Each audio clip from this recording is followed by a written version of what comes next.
علی بھائی اگلا سوال ہے، مولانا طارق جمیل صاحب نے حال ہی میں اپنے نام سے کپڑوں کا ایک برانڈ بھی لانچ کر دیا ہے جس کا نام ہے MTJ۔ کیا علماء کرام کا یہ کام ہے کہ وہ دین سے حاصل کی گئی شہرت کو بالآخر دنیا کی کمائی کرنے کا ذریعہ بنا لے؟ اس حوالے سے آپ کا کیا موقف ہے؟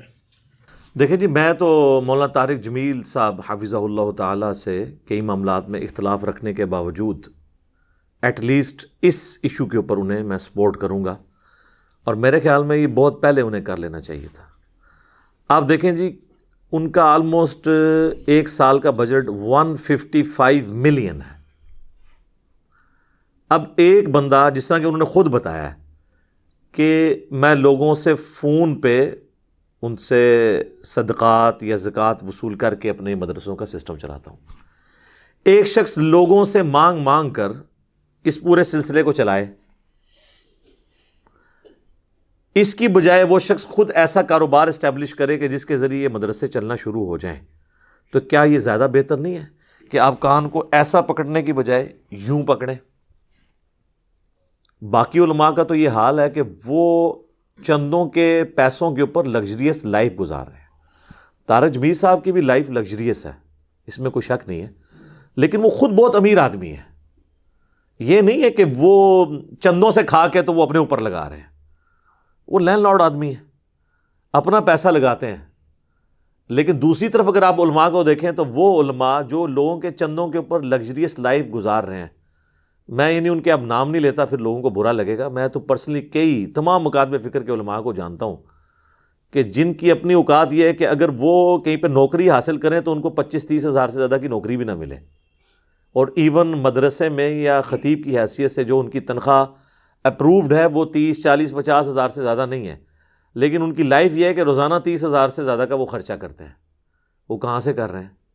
آپ اسلام آباد میں چلے جائیں، آپ کو ہزاروں علماء ایسے ملیں گے جو سائیکل پہ آئے تھے، 5 سے 10 سال کے اندر ان کے نیچے گاڑیاں اور ڈرائیور بھی رکھے ہوئے ہیں، لیکن آپ ان کی ڈکلیئرڈ تنخواہ پوچھیں تو آپ کو پتہ چلے گا جی امام مسجد کی جی 10,000 تنخواہ ہے، خطیب کی 30,000 ہے۔ یہ 30,000 ڈالر نہیں میں بات کر رہا، 30,000 پاکستانی روپیز۔ یہ کون سی 30,000 ہے جس میں ہونڈا سیوک آ جاتی ہے، ساتھ ڈرائیور بھی، اور اس کو پانی پہ نہیں چلانا، پیٹرول پہ چلانا ہے، اور کچھ عرصہ پہلے وہ سائیکل پہ پھر رہے تھے۔ آپ ذرا جا کے پوچھیں وہ علماء جو آپ کو ممبر پہ یہ بات سناتے ہیں نا کہ سیدنا عمر فاروق رضی اللہ تعالیٰ عنہ سے بھرے مجمع میں جمعے کے خطبے میں سیدنا سلمان فارسی رضی اللہ تعالیٰ عنہ نے پوچھ لیا کہ آپ نے یہ لباس کہاں سے سلوایا ہے؟ مال غنیمت میں سب کو ایک ایک چادر ملی تھی، ایک چادر میں تو آپ کا لباس نہیں سلتا۔ تو انہوں نے فرمایا میرا بیٹا جواب دے گا، تو عبداللہ بن عمر نے کہا کہ میں نے اپنے حصے کی چادر اپنے والد کو دی۔ تو حضرت سلمان فارسی نے کہا کہ اب تم بات کرو، ہم بات تمہاری سنیں گے بھی، تمہاری اطاعت بھی قبول کریں گے۔ جو یہ واقعہ سنا رہا ہوتا ہے نا عالم، اس کو ممبر پہ ہی آپ نے اترنے نہیں دینا، کیونکہ حضرت عمر سے بھی ممبر پہ پوچھا گیا تھا۔ ممبر پہ ہی کہیں کہ بھئی 5 سال پہلے تو آپ آئے تھے سائیکل پہ، آپ بتائیں آپ 5 سال میں تنخواہ کس ریٹ پہ لے رہے ہیں مہینے کا، وہ ریٹ بتائیں، اور آپ اپنا ذرا لگژریس جو سٹائل ہے، جو لائف سٹائل، اس کو ذرا جسٹیفائی کریں۔ تو سر وہ آپ کو کہے گا ذرا آپ کمرے میں تشریف لیں، لیکن کمرے میں آپ نے نہیں جانا، آپ نے وہی ریکویسٹ کرنی ہے کہ حضرت عمر کی سنت پہ آپ عمل کر کے یہیں جواب دیں۔ کمرے میں جا کے تو آپ کا اکرام مسلم کر دیں گے، آندھا کوئی سوال بھی نہیں پوچھے گا۔ تو اس اعتبار سے میں سمجھتا ہوں کہ علماء خود کفیل ہوں، اور آلریڈی آپ دیکھیں کئی مساجد اور مدرسوں کے گراؤنڈ فلور کے اوپر انہوں نے کمرشل ایریا میں شاپس رکھی ہوتی ہیں، اور اس کی انکم سے وہ مسجد کا سسٹم اور مدرسے کا سسٹم چلا رہے ہوتے ہیں۔ یہ تو آلریڈی ہو رہا ہوتا ہے۔ مجھے خود بتایا ان کے بڑے قریبی ساتھی جو ان کے اسسٹنٹ ہیں، مولانا احتشام صاحب حفظہ اللہ تعالی، تو وہ مجھے کہنے لگے کہ میں نے ان کو اسپیشلی فون کیا اس کے لانچ ہونے کے بعد، مولانا طارق جمیل صاحب کا فون بند تھا تو میں نے انہیں کیا، میں نے کہا یہ مجھے بتائیں کہ کیا رسپانس ہے؟ تو وہ کہتے ہیں کہ جی بڑے دیندار قسم کے لوگ ہمیں فون پہ گالیاں نکال رہے ہیں اور کہہ رہے ہیں کہ مولانا نے دین بیچ دیا۔ اچھا، مولانا کاروبار کر رہے ہیں تو دین بیچ رہے ہیں، یہ کون کہہ رہا ہے؟ وہ مولانا حضرات اور ان کے ماننے والے جو لوگوں سے چندے مانگ کے اپنا لگژریس لائف سٹائل اویل کر رہے ہیں۔ یعنی ایک بندہ اس سسٹم سے باہر نکلنے کی کوشش کر رہا ہے، اس کو کہہ رہے ہیں نہیں دوبارہ دھکا دو، یہ اصل میں کیوں کر رہے ہیں؟ اصل میں انہوں نے یہ دیکھا ہے کہ اس طرح تو ہم پھر نمایاں ہو جائیں گے، اور لوگ یہ کہیں گے کہ یار طارق جمیل صاحب بھی تو دیکھو نا اپنا کما کے مدرسوں پہ لگا رہے ہیں نا، تم لوگ ہم سے کیوں مانگ رہے ہو، تم بھی کاروبار کرو نا۔ ان کو تو عادت پڑی ہوئی ہے مفت کھانے کی، ان کو یہ مصیبت پڑ گئی ہے کہ ابھی بھی لوگ کہیں گے تم بھی کاروبار کرو، اپنا کماؤ دے، اپنا کھاؤ دے، ساڈے تے لاؤ تے مسجدوں تے بھی لاؤ۔ یہ ان کو پڑ گئی ٹینشن۔ اور سر قرآن کی تعلیمات یہی ہیں، اہل ایمان کی نشانی درجنوں جگہ قرآن میں یہی آئی ہے کہ وہ اپنی جان اور اپنے مال کے ذریعے اللہ کی راہ میں جہاد کرتے ہیں، یہ نہیں کہ لوگوں کی جان اور لوگوں کے مال کے ذریعے اللہ کی راہ میں جہاد کرتے ہیں۔ اور اس کا کلائمیکس تو سورہ توبہ کے اندر ہے کہ اللہ تعالیٰ نے مومنین کی جانیں اور مال جنت کے بدلے میں خرید لی ہیں، اور اللہ تعالیٰ فرماتا ہے اس بائت کے اوپر، اس اپنے آپ کو بیچنے کے اوپر خوشیاں مناؤ کہ تم نے بڑا اچھا سودا کر لیا ہے، کہ چند سال کی زندگی اللہ کو دیکھ کے کروڑوں سال کی زندگی اللہ سے، اربوں سال کی انفینٹ لائف حاصل کر لی ہے۔ تو یہ تو بڑی اچھی بات ہے کہ برانڈ اگر لانچ ہوا ہے تو اس کی وہ کمائی کو اللہ کی راہ میں خرچ کریں۔ یہ عشاء کی اذانیں شروع ہو جاتی ہیں انشاءاللہ، بقیہ کے سوالات بلکہ اس کا حصہ انشاءاللہ کنٹینیو کریں گے ہم اذان کے وقفے کے بعد انشاءاللہ تعالی۔ اذان کے وقفے سے پہلے ہم ڈسکشن کر رہے تھے MTJ کے حوالے سے۔ تو میرے بھائیو، آپ انبیاء کرام علیہ السلام کو بھی دیکھیں تو وہ لوگ بھی اس چیز کو فخر محسوس کرتے تھے کہ اپنے ہاتھ سے کمائی کریں۔ قرآن حکیم میں ہے نا کہ اللہ تعالیٰ نے داؤد علیہ السلام کے لیے لوہا نرم کر دیا اور وہ زرہ بنایا کرتے تھے، اور یہی ان کا ذریعہ معاش بھی تھا۔ بلکہ صحیح بخاری میں آتا ہے، نبی صلی اللہ علیہ وآلہ وسلم نے فرمایا کہ سب سے بہترین کمائی انسان کی وہ کمائی ہے جو اپنے ہاتھوں سے کماتا ہے۔ اور پھر حضور علیہ السلام نے کوٹ کیا حضرت داؤد علیہ السلام کو اور کہا کہ داؤد علیہ السلام بھی اپنے ہاتھوں سے کما کے کھایا کرتے تھے۔ اسی طریقے سے صحیح مسلم میں حدیث ہے کہ حضرت زکریا جو حضرت یحییٰ کے والد تھے وہ بڑھئی تھے، یعنی یہ لکڑی کا کام وہ کیا کرتے تھے، اور اس میں کوئی آر محسوس کرنے والی بات نہیں ہے۔ ہاں، ہمارے محبوب صلی اللہ علیہ وآلہ وسلم بھی پہلے بھیڑ بکریاں چرایا کرتے تھے، اس کے بعد جب آپ کے ذمے یہ بڑی ذمہ داری آ گئی تو پھر آپ کا گزر بسر جو ہے وہ بیت المال سے ہوتا تھا، اور اللہ نے خمس مقرر کر دیا سورۃ الانفال میں نبی علیہ السلام کے لیے 5واں حصہ بیت المال کا۔ ظاہر ہے وہ دین کے لیے وقف تھے، لیکن بعد میں آپ دیکھیں حضرت ابوبکر صدیق رضی اللہ تعالیٰ عنہ کو، صحیح بخاری میں آتا ہے کہ جب وہ خلیفہ بنائے گئے تو انہوں نے کہا کہ اے لوگوں، تمہیں خوب معلوم ہے کہ میرا کاروبار اتنا اچھا چل رہا تھا کہ آل ابی بکر اس میں سے گزارا کر رہے تھے، اور اب میرے ذمہ یہ خلافت کی ذمہ داری ہیں۔ تو انہوں نے کہا کہ میں اب اس معاملے کو تو آگے نہیں لے کے چل سکتا کاروبار والا، تو پھر صحابہ نے مشورہ کر کے ان کے لیے ایک وظیفہ مقرر کر دیا جو ایک عام مہاجر کا وظیفہ تھا۔ اور بخاری کے الفاظ ہیں کہ ابو بکر جو ہیں وہ مسلمانوں کی ذمہ داری پوری کریں گے، اس کے عوض مسلمانوں کے بیت المال سے ان کے گھر والوں کی گزر بسر ہوگی۔ لگژریس لائف نہیں۔ یہ لوگ ہمیں کہتے ہیں جی خلفائے راشدین کا جو گزر بسر ہے وہ ہوتا تھا بیت المال میں سے، تو یہ کیوں بھول جاتے ہیں کہ بیت المال میں سے گزر بسر ہو رہا تھا لیکن وہ سبسسٹنس لیول کے اوپر تھا، انہوں نے اپنی جائیدادیں نہیں بنائی ہوئی تھی، لگژریس لائف نہیں وہ گزار رہے تھے، بلکہ ایک عام مہاجر کی زندگی تھی، ایک مہاجر کی انصار کی زندگی سادہ سے مسلمان کی وہ گزارتے تھے۔ لہٰذا ان کی مثال دے کر اور پھر یہ ان کی اپنی گاڑیوں کو جسٹیفائی کرنا یہ بالکل غلط ہے۔ آپ مثالیں ان کی دیتے ہیں اور کرتوت جو ہیں وہ آپ دوسری پارٹی والے کر رہے ہوتے ہیں، یہ بالکل غلط ایٹیچیوڈ ہے۔ لہٰذا میں سمجھتا ہوں کہ یہ ایک اچھا اقدام ہے MTJ کے حوالے سے، ہمیں اسے سپورٹ کرنا چاہیے۔ باقی علماء کی جو تنخواہ والا معاملہ ہے اس میں میں ضمناً کچھ عرض کر دوں، میں علماء کرام کی یا مسجد کے جو ذمہ داران ہیں ان کی تنخواہوں کے خلاف نہیں ہوں۔ پریفریبل بہتر یہ ہے کہ وہ خود کریں، اس کو پارٹ ٹائم کے طور پہ ایک رکھیں۔ نماز تو انہوں نے اپنی بھی پڑھنی ہے، اور یہ بات درست ہے کہ نماز کی اجرت لینا تو حرام ہے، فقہ حنفی میں بھی حرام ہے۔ یہ تو بعد کے جو متاخرین علماء ہیں انہوں نے اس کا جواز نکالا۔ امام حنیفہ کے نزدیک وہ خود بھی مانتے ہیں کہ وہ امام مسجد کی تنخواہ کو جائز نہیں سمجھتے تھے۔ اب رہ گیا کہ خلفائے راشدین کے زمانے میں جو مسجد کے ساتھ لوگ اٹیچ تھے ان کا وظیفہ آتا تھا بیت المال سے، تو وہ مکمل طور پہ مسجد کی ذمہ داری اٹھائے ہوئے ہوتے تھے، وہ نماز پڑھانے کی تنخواہ نہیں ہوتی تھی۔ وہ آج بھی ہم تیار ہیں، اگر کوئی شخص مسجد میں لوگوں کو قرآن پڑھاتا ہے، اور اسی طریقے سے نمازی جو مسجد میں نہیں آتا اس کے گھر میں جا کے پوچھتا ہے کہ کیا مسئلہ ہے آپ کو، مسجد میں بیٹھ کے لوگوں کو دین سکھاتا ہے اور اس پورے علاقے کے لوگ دینی معاملات میں اس کی طرف رجوع لاتے ہیں، تو ظاہر ہے کہ عوام کی ذمہ داری ہے کہ اس کو وہ تنخواہ دیں اور اس کی ذمہ داریاں بیسک نیڈز، اس کے بچوں کی تعلیم. میں یہ نہیں کہتا کہ بالکل فقیروں والی زندگی، ایک عام جو اچھی زندگی ہے وہ اس کو دیں، بہت لگژریس نہیں لیکن عام زندگی تو دیں، خرچہ اس کا اٹھائیں. میں سمجھتا ہوں کہ آج کے دور میں کم از کم 50,000 تنخواہ ایک امام مسجد کی ہونی چاہیے، بشرطے کہ وہ قرآن و سنت سکھائے، بابوں کی کہانیاں نہ سکھائے، اور وہ وہی کچھ کرے جو کتاب و سنت میں آیا ہوا ہے، تب، ورنہ نہیں تو ہم تو اس کے حق میں ہیں.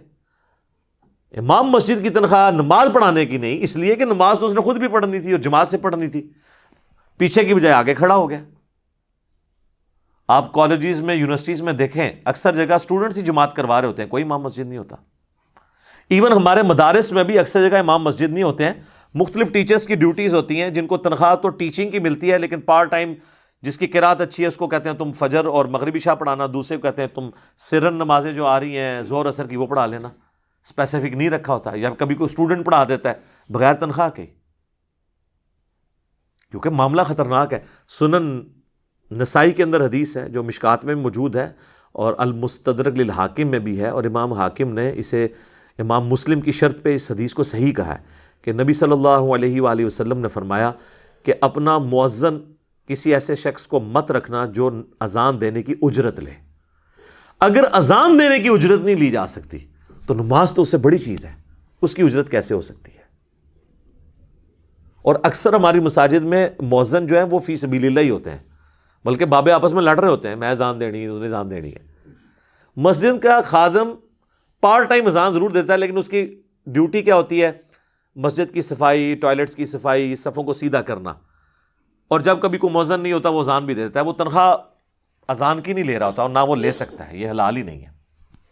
باقی دین کی خدمت کے عوض آپ لے سکتے ہیں، اور اس کی اصل وہ حدیث ہے جو بخاری اور مسلم دونوں میں ہے، اور صحیح بخاری میں ذرا ڈیٹیل کے ساتھ آئی ہے، مسلم میں موجود ہے یہ، کہ کچھ اصحاب جا رہے تھے تو پانی کے ایک گھاٹ کے پاس انہوں نے ایک قبیلے کے سردار کو دیکھا کہ اسے سانپ یا بچھو نے کاٹ لیا تھا اور وہ قریب المرگ تھا آلموسٹ اس تکلیف کی وجہ سے. تو انہوں نے کہا کہ تم قافلے والوں میں کوئی اگر کوئی جھاڑ پھونک کر سکتا ہے، یعنی کوئی دم ڈال سکتا ہے تو اس کو دم ڈال دے. تو ایک صحابی نے کہا کہ میں اسے دم ڈالوں گا لیکن اس کے عوض میں بکریوں کا ایک ریوڑ تم سے لوں گا. تو انہوں نے کمٹ کر لیا، اس نے دم ڈالا سورۃ الفاتحہ پڑھ کے، تو اس کو شفا ہوگی، گویا کہ مردہ زندہ ہو جاتا ہے. پھر وہ بکریوں کا ریوڑ لیا تو کئی صاحب نے کہا تم نے کتاب اللہ کی اجرت لے لی ہے، تو ہم اس ریوڑ سے کچھ نہیں لیں گے یہاں تک کہ رسول اللہ کے پاس پہنچ جائیں صلی اللہ علیہ وآلہ وسلم. جب آپ علیہ السلام کے پاس پہنچے تو صحیح بخاری کے الفاظ ہیں، آپ علیہ السلام نے فرمایا کہ سب سے بہترین چیز جس سے تم اجرت حاصل کرتے ہو وہ اللہ کی کتاب ہے. اور پھر آپ علیہ السلام نے فرمایا کہ تم اس بکریوں کے ریوڑ میں سے کھاؤ اور کچھ حصہ مجھے بھی دو، تاکہ یعنی نبی علیہ السلام جب خود کھا لیں گے نا تو کسی کا اگر وہم نہیں نکلا تھا نا ابھی تک کہ دیکھیں حضور علیہ السلام نے اجازت تو دی ہے لیکن خود تو نہیں نہ کھایا، تو اس کا وہم بھی نکل جائے. تو یہ حدیث بخاری مسلم دونوں پہ ہے. اس حدیث سے ہمارے اسلاف نے یہ رزلٹ نکالا ہے کہ قرآن کا دم کر کے اس کی اجرت لی جا سکتی ہے. یہ جو تعویذ دھاگے کر کے اجرت لے رہے ہیں وہ غلط ہے. قرآن کا دم ہو، وہ تو پتہ نہیں اس میں کیا کیا شرکی الفاظ پڑھتے ہیں اور کیا کیا وہ نمبروں کے تعویذ لکھتے ہیں اور دلیل اس حدیث سے پکڑتے ہیں، تو یہ تو بالکل غلط بات ہے. یہ دو بالکل الگ چیزیں. اصل چیز کو آپ دیکھیں سر، نکاح اور زنا میں بھی صرف معمولی سے ہی فرق ہے نا، ایجاب و قبول کا اور حق مہر کا، لیکن زمین آسمان کا فرق ہو جاتا ہے. لہٰذا یہ والی اجرت لینا، اور یہ تو وہ لوگ ہیں جو سورہ فاتحہ جو ہے وہ تجوید کے ساتھ پڑھ نہیں سکتے نہ اس کا ترجمہ بتا سکتے ہیں، انہوں نے کہاں پہ دم کر کے تو اجرتیں ڈیمانڈ کی ہوئی ہیں لوگوں کی. لہٰذا یہ جماعت المسلمین والوں کا یہ موقف کہ امام مسجد تنخواہ نہیں لے سکتا پارشلی درست ہے کہ نماز پڑھانے کی تنخواہ نہیں لے گا، لیکن اگر کوئی نماز پڑھانے کی بھی تنخواہ لے رہا ہے اس کی تنخواہ تو غلط ہے، لیکن ایسے امام کے پیچھے نماز درست ہوگی، اس کی غلطی کا وبال اس پہ ہوگا. یہ کسی حدیث میں نہیں ہے کہ آپ کی نماز نہیں ہوگی. صحیح بخاری میں موجود ہے 694 نمبر حدیث کہ حضرت ابو ہریرہ کو رسول اللہ نے فرمایا صلی اللہ علیہ وآلہ وسلم ان قریب ایسے امام آئیں گے جو تمہیں غلط نمازیں پڑھائیں گے. تو انہوں نے کہا یا رسول اللہ پھر میں نماز ان کے پیچھے پڑھ لوں؟ آپ نے فرمایا پڑھ لینا، ان کی غلطی کا وبال ان پر ہوگا. اور اس سے اگلی حدیث ہے 695 جس پہ امام بخاری نے باب باندھا ہے کہ باغی اور بدعتی کے پیچھے نماز کا حکم، یعنی یہ حکم ہے خلیفۃ المسلمین کا سیدنا عثمان ابن عفان رضی اللہ تعالیٰ عنہ. تو بخاری کے الفاظ ہیں 695 نمبر حدیث میں کہ جب باغیوں نے محصور کر دیا، بلوائیوں نے سیدنا عثمان کو، تو ایک صحابی حاضر ہوئے، انہوں نے کہا ہمارے امام تو آپ ہیں، یعنی امام لیڈر کے طور پہ بھی، اور مسجد بھی اس وقت لیڈرشپ بھی وہی ہوتی تھی، مسجد کا امام بھی وہی ہوتا تھا، اور مسجد پہ فتنے کے امام کا قبضہ ہے، تو کیا ہم اس کے پیچھے نماز پڑھ لیں؟ ہمیں خطرہ ہے ہماری نماز ضائع ہو جائے گی. تو انہوں نے کہا کہ مسلمانوں میں نماز ہی تو ایک نیکی کا ایسا کام ہے جو کمبائنڈ ہے. نیکی کے کاموں میں مسلمانوں کا ساتھ دو اور برائی میں الگ ہو جاؤ. تو اس سے امام بخاری نے رزلٹ نکالا ہے کہ باغی اور بدعتی کے پیچھے بھی نماز درست ہے. اور میں سے رزلٹ نکالتا ہوں کہ حضرت عثمان اپنے خلاف آئے ہوئے بلوائیوں کو مسلمان سمجھتے تھے. اگر وہ کافر ہوتے تو کافر کے پیچھے نماز پڑھنے کا کہہ سکتے تھے. یہ کہتے ہیں جی مسند احمد میں ایک حدیث ہے کہ نبی علیہ السلام نے فرمایا تھا حضرت عثمان سے کہ منافقین تمہاری وہ امارت یا تمہاری خلافت کی قمیض اتارنے کی کوشش کریں گے تو نہ اتارنا، تو وہ حضور نے تو ان کو منافق کہا ہے. اگر عثمان کو حضور نے بتایا ہوتا کہ منافق ہیں اور منافق کا وہی مطلب ہوتا تو حضرت عثمان منافقین کے پیچھے نماز کی اجازت دیتے؟ نہیں. وہ منافقانہ ان کا عمل تھا، وہ تو مسلمانوں کی اکثریت منافقانہ عمل کے اوپر ہے. بخاری مسلم میں حدیث ہے منافق کی 3 نشانی ہیں. جب آپ اس سے کوئی وعدہ کریں گے وہ وعدہ توڑ دے گا، امانت رکھیں گے خیانت کرے گا، اور لڑائی ہوگی تو گالی گلوچ کے اوپر اتر آئے گا. تو یہ کون ہے جو یہ کام نہیں کرتا؟ اور ایک چوتھی نشانی بھی بخاری مسلم میں یہی کہ وہ جھوٹ بھی بولے گا. تو یہ تو سارے مسلمان، لیکن اعتقاداً وہ مسلمان ہیں، عملاً وہ نفاق کر رہے ہیں. لہٰذا یعنی احادیث کے فہم کی بھی ضرورت ہے کہ وہ بات کس طریقے سے ہو رہی ہے. تو اگر علماء کرام اس تنخواہ کے عوض کہانیاں نہ سنائیں، کتاب و سنت سنائیں تو بالکل ٹھیک ہے، ہم تو اس کو سپورٹ کرتے ہیں. اور باقی میں طارق جمیل صاحب سے بھی ریکویسٹ کروں گا کہ آپ نے تو پورے اخلاص سے یہ کام شروع کیا ہے، لیکن یہ نہ ہو کہ کئی جن لوگوں پہ آپ رلائی کر رہے ہیں وہ آپ کی زندگی میں یا زندگی کے بعد اس کو چونا لگا دیں اس سارے کام کو. یہ بھی ہو جاتا ہے نا، بڑی نیک نیتی سے لوگ کام شروع کرتے ہیں. برانڈ تو آپ نے شروع کیا ہے، کل کو آپ کے نام پہ جو برانڈ چل رہا ہے اس کے اوپر لوگ غلط کام کریں آپ کی زندگی میں یا بعد میں، اس چیز کو بھی انشور کریں. یہ تو ذمہ داری ہے نا ہماری. ہمارے مسلمانوں کا یہ حال ہے کہ اگر کسی کی ماں یا بیوی ہاسپٹل میں داخل ہو اور آپ کو ڈاکٹر ٹیکہ لکھ کے دے کہ اس سے اس کی جان بچنے والی ہے، اور آپ مارکیٹ میں جائیں اور آپ کو بتایا جائے کہ یہ مفتی اعظم پاکستان کا فیکٹری کا ٹیکہ ہے اور یہ جرمن ایک یہودی کا بنایا ہوا ٹیکہ ہے، تو آپ کون سا ٹیکہ لیں گے؟ وہ مفتی اعظم کی خاطر جان دینے والا بھی جو ہے نا، اس کی خاطر نعرے مارنے والا وہ بھی کہے گا جی پتہ نہیں کام ہی نہ مفتی صاحب نے پایا ہوا ہے. حالانکہ دین میں انہوں نے کام ڈالا ہوا ہے ان کے ساتھ، لیکن جہاں جان جا رہی ہے وہاں پہ یہ کانشیس ہیں. جہاں پہ ایمان جا رہا ہے اور ہم چیخ چیخ کے کہہ رہے ہیں کہ مرنے سے پہلے اے مسلمان کر لے اس پہ غور، کتابوں کا خدا اور ہے بابوں کا خدا اور، کتابوں میں تعارف اور آیا ہے بابوں نے اور کروایا ہے، وہاں یہ کہتے ہیں ان کو تمیز نہیں بات کرنے کی. یہ کر کے دیکھ لیں آپ. تو اس طرح کا برانڈ بھی، یعنی اس طرح نہ ہو کہ ان کا نام لوگ بیچتے رہیں اور اس میں پھر غلط چیزیں بھی آگے چل پڑیں. اس کو بھی انشور کرنے کی ضرورت ہے. یعنی یہ میں حفظ ما تقدم کر رہا ہوں کیونکہ صحیح بخاری میں حدیث ہے کہ نبی علیہ السلام نے فرمایا کہ قرب قیامت میں ایسا زمانہ آئے گا کہ لوگ اس چیز کی پرواہ نہیں کریں گے کہ ان کا رزق حلال طریقے سے آ رہا ہے یا حرام طریقے سے، بس وہ یہی کہیں گے کہ مال آ جائے. جو جامع ترمذی میں حدیث ہے کہ ہر امت کا کوئی نہ کوئی فتنہ ہے اور میری امت کا فتنہ مال ہے. یعنی سب سے بڑا فتنہ جو ہے وہ مال ہے اس امت کا.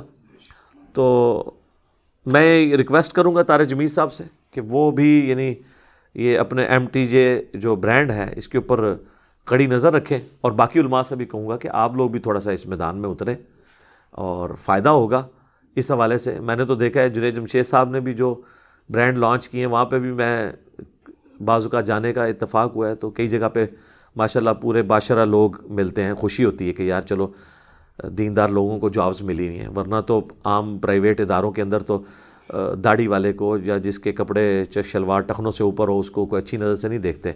ایٹ لیسٹ اس طرح کے جب دیندار لوگ اس طرح کے معاملات کو آگے لے کے چلیں گے تو ان لوگوں کی کم از کم جابز والا سلسلہ بھی دیندار لوگوں کا ہو جائے گا. یہ بھی اس کا ایک پازیٹیو پہلو ہے. لہٰذا میں تو اس حوالے سے انہیں سپورٹ کروں گا. میری سپورٹ انشاءاللہ ان کے ساتھ رہے گی انشاءاللہ تعالی.